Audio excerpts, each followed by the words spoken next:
দেশের তরুণদের মধ্যে দুর্নীতি বিরোধী বার্তা ছড়িয়ে দিতে বিভিন্ন বয়সী তরুণদের হাতে ও ডিজিটাল মাধ্যমে আঁকা কার্টুন এবং কমিক স্ট্রিপ প্রতিযোগিতার ফল ঘোষণা করেছে ট্রান্সপারেন্সি ইন্টারন্যাশনাল বাংলাদেশ।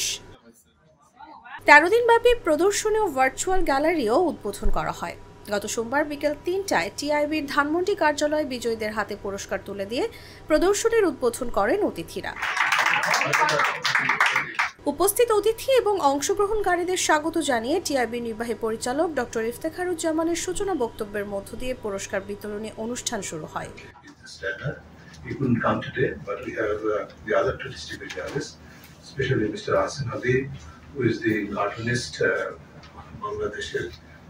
সবচেয়ে সুখ্যাতিসম্পন্ন one of the most prominent cartoonists of Bangladesh who actually started the cartoon movement. এ সময় সম্মানিত অতিথি হিসেবে উপস্থিত ছিলেন বাংলাদেশে সুইজারল্যান্ডের চার্জ d'Affaires কোরিন হেনচজ পিগনানি, বাংলাদেশে নেদারল্যান্ডসের deputy head of mission Thijs Woudstra, FCDO এর deputy development director Duncan Overfield, ইউএসএআইডির democracy, human rights and governance অফিসের পরিচালক অ্যালেনি টেন্সে, বাংলাদেশে সুইডেন দূতাবাসের পলিটিক্যাল ট্রেড অ্যান্ড কমিউনিকেশন বিভাগের প্রধান লুভিসা Hofmann.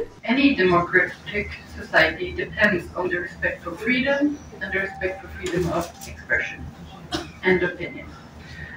These freedoms are essential to ensure that individuals have the opportunity to participate actively in political processes and to engage. The United States is very proud to stand alongside Bangladesh and Transparency International Bangladesh on its journey toward greater prosperity. But what is really different this year is that we don't have to, to be discreet about this event. We can really celebrate it, and my colleagues have said it already in very nice words. TIB দুর্নীতি বিরোধী আন্দোলনে তরুণদের অংশগ্রহণ অত্যন্ত গুরুত্ব দেয় মন্তব্য করে ডক্টর ইফতেখারুজ্জামান বলেন, দুর্নীতি প্রতিরোধে শুধুমাত্র আইনের শাসন, দুর্নীতির দায় অভিযুক্তদের দৃষ্টান্তমূলক জবাবদিহি ও প্রাতিষ্ঠানিক সক্ষমতাই যথেষ্ট নয়, বরং জনগণকেও দুর্নীতির বিরুদ্ধে শক্তিশালী অবস্থান গ্রহণ করতে হবে।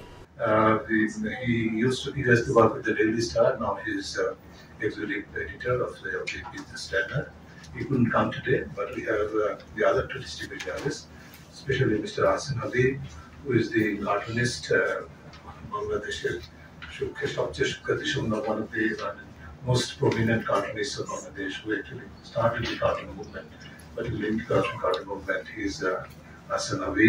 He runs a very popular cartoon magazine called Umma. He has always been with us. He has always inspired our own participants. দুর্নীতি বিরোধী কার্টুন প্রতিযোগিতার বিচারক ও নিউ এজ পত্রিকার সিনিয়র কার্টুনিস্ট মেহেদি হক গত প্রায় ২০ বছর ধরে কার্টুনিস্টদের অসাধারণ সুযোগ তৈরি করে দেওয়ায় টিআইবিকে ধন্যবাদ জানান। এবারের প্রদর্শনীটা তো কন্টেস্টটা অনেক একটু ঝুঁকিপূর্ণ ছিল, সবাই তো জানেন এই সিচুয়েশনটা, অনেক আন্দোলনের অনেক প্রভাব ছিল ছবিতে, যে কারণে আমাদের জাজমেন্ট করতে অনেক সমস্যা হয়েছে। তো এবারে একটা বিশেষ ব্যাপার ছিল যেটা আমি সবসময় ইফতেখার ভাইকে রিকোয়েস্ট করেছিলাম এবং টিআইবির কর্মকর্তাদেরকে বলেছিলাম যে আমরা সবসময় তোমরা সিঙ্গেল প্যানেলে কার্টুন রাখছো, এবার কিন্তু মাল্টিপল প্যানেলে কমিক্সও চলে আসছে, কমিক্সের একটা অনুপ্রবেশ ঢুকেছে আর কি, যে কারণে আমাদের বিচারক মেহেদি হক আমাদের সাথে আছে। And I say that tomorrow I will be entering into my adulthood because I was one of the the participants of this event, and for almost 20 years it's doing an amazing job actually for the cartoonist and cartoon sector of Bangladesh, because the young artists, they're very talented but they don't know where to submit their first idea or the creativity, how to show it, how to craft their the workmanship and everything. দুর্নীতি ও অনৈতিকতা বিষয়ে আয়োজিত ১৯তম cartoon প্রতিযোগিতায় হাতে আঁকা ক বিভাগে প্রথম, দ্বিতীয় ও তৃতীয় স্থান অধিকার করেন যথাক্রমে নওগাঁ সরকারি কলেজের শিক্ষার্থী শোয়েব আহমেদ, নওগাঁর বিয়াম ল্যাবরেটরি স্কুল অ্যান্ড কলেজের মাহিন মেহজাবিন মোহর এবং রংপুর ক্যাডেট কলেজের আহনাফ তাহমিদ।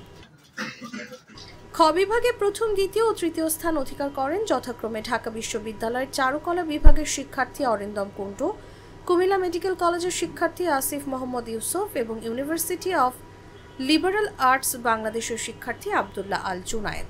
উভয় গ্রুপের বিজয়ীদের যথাক্রমে ৭৫,০০০, ৫০,০০০ ও ৪০,০০০ টাকা ক্রেস্ট ও সনদ প্রদান করা হয়।